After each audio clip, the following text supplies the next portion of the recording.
want to pay you to teach me how to 69 max. Okay, slightly more details.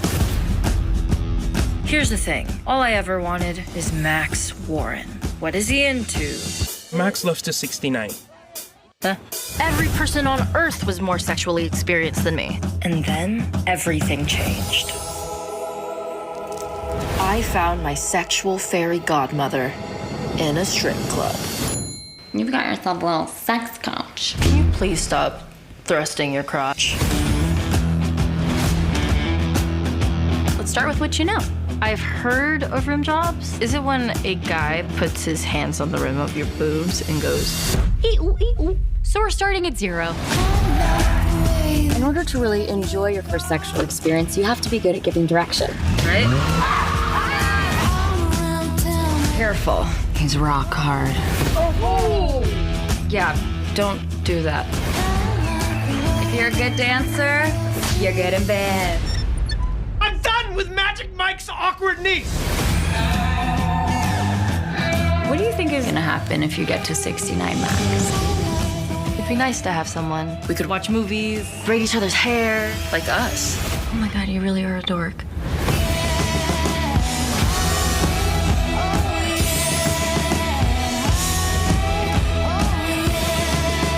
I have never worn heels before.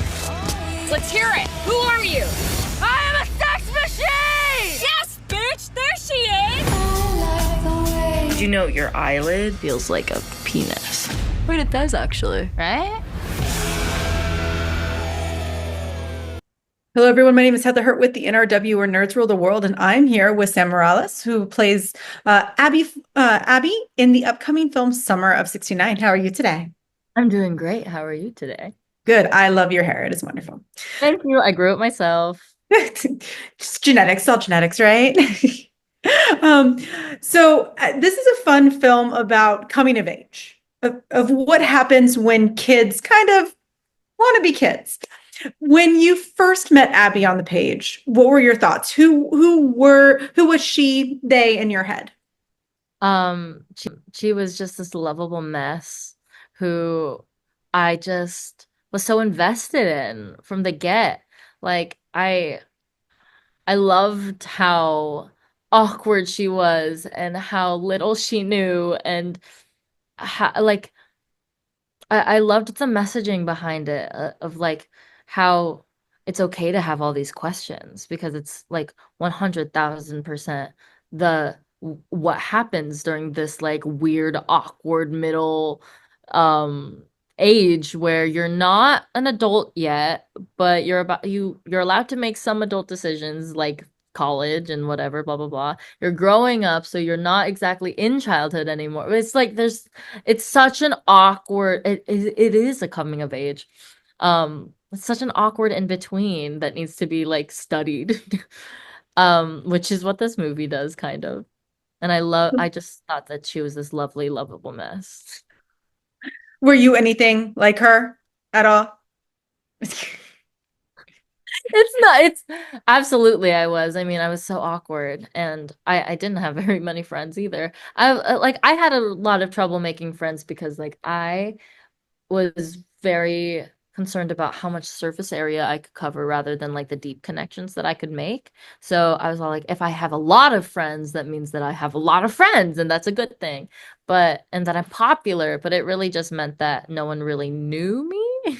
And that was really lonely. And so I could really relate to Abby in that and empathize with that.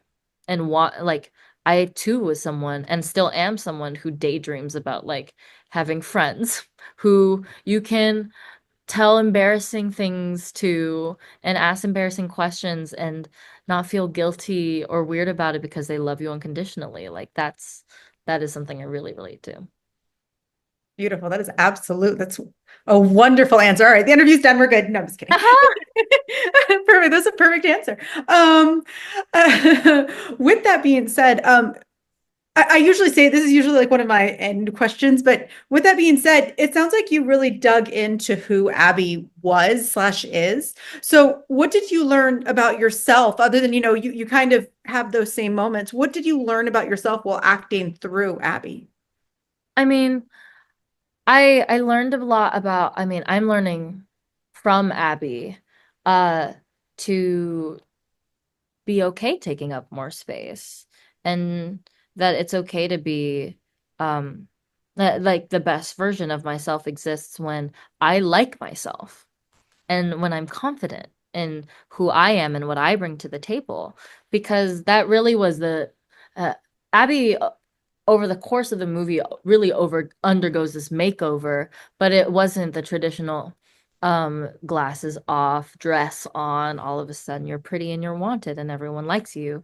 That wasn't the case. And also like that was something that was very intentional with Jillian and Maria Rushi, the DP, like that was not the story that we were telling. The story was that as the movie goes on, she's finding her footing and feeling more comfortable in her own skin and taking up more space. And the way that she just like the way that her spine straightens over the course of the movie just makes you drawn to her. Like she like uncovers or reveals the magnetism that she's always had, but like kind of kept it hidden because she wasn't confident in it. But the way that the second that she started believing in herself and like liking herself was when she was the best version of herself, which is something that I'm really trying to take cues from as like a college freshman. It's like I'm trying to put that into practice every day. It's easier than said than done. But yeah, that's what I'm learning from her.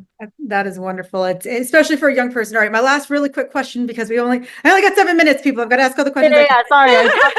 Let's talk a lot. Yes, my last really quick question is, with that being said, this is the makeover film done differently. So what would you like young people to take away from Abby when they see this film? What is the one thing you'd like them to take away? I want them to feel empowered to be themselves. It's so cheesy. Be yourself. Like no one else is like you.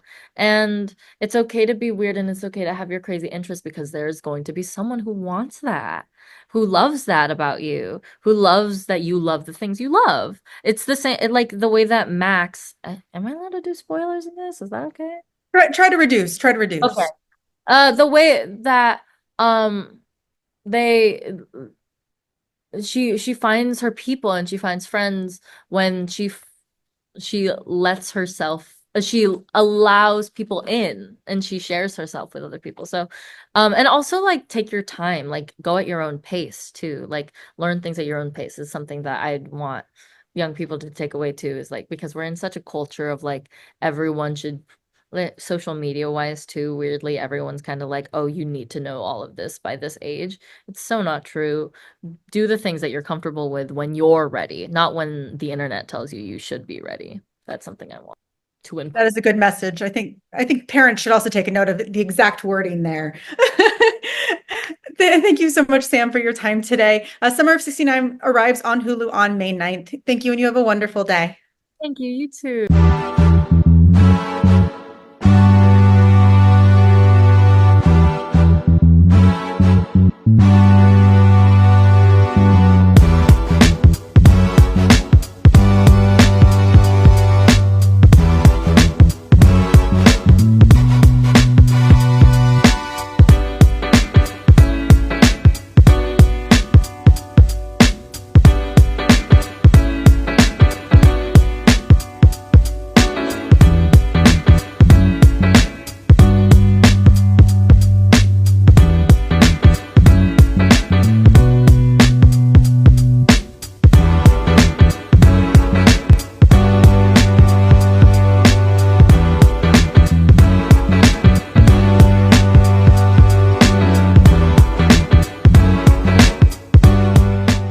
Nerds rule the world.